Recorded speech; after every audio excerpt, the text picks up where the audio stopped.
Pahirapan ang pagpasok sa nasunog na tindahan ng piyesa ng sasakyan sa Quezon City dahil po nakakandado ang establishmento. 5 bar naman ang nasunog sa Malate, Maynila. Saksi si James Agustin. Binalot na makapalat maitim na usok ang isang commercial establishment sa Banawi Street sa Quezon City, bandang 1:00 ng madaling araw kanina. Nang mabasag ang salamin ng mga bintana sa ikatlong palapa, biglang naglagablab ang apoy.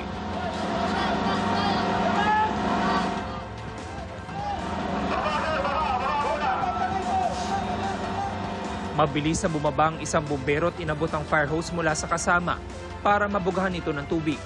So nag-ventilate ako, nung nakita kong palabas na yung apoy, so agad ako bumaba. So binentilate ko lang po para sumingaw po yung heat na nandun sa loob ng building. Hindi rin agad nakapasok ang mga bumbero sa establishmento dahil nakakandado ito. Wala namang empleyado sa loob na mangyari ang insidente. Hindi po agad siya nabuksan. Pero pag nung nabuksan naman, na-confine na po agad yung apoy po.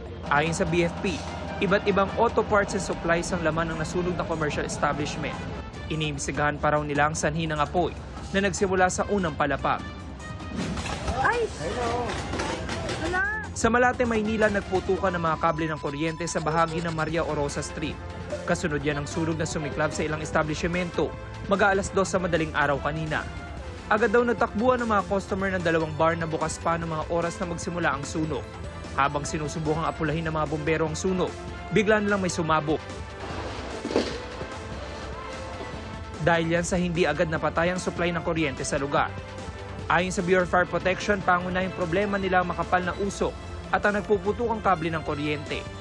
Kaya nahihirapan din makapenetrate. May possibility din na makuryente ang ating mga bumbero, kaya medyo hirap din sa pagpasok. Sabi ng BFP, 5 establishmento ang nasunog, napawang mga bar.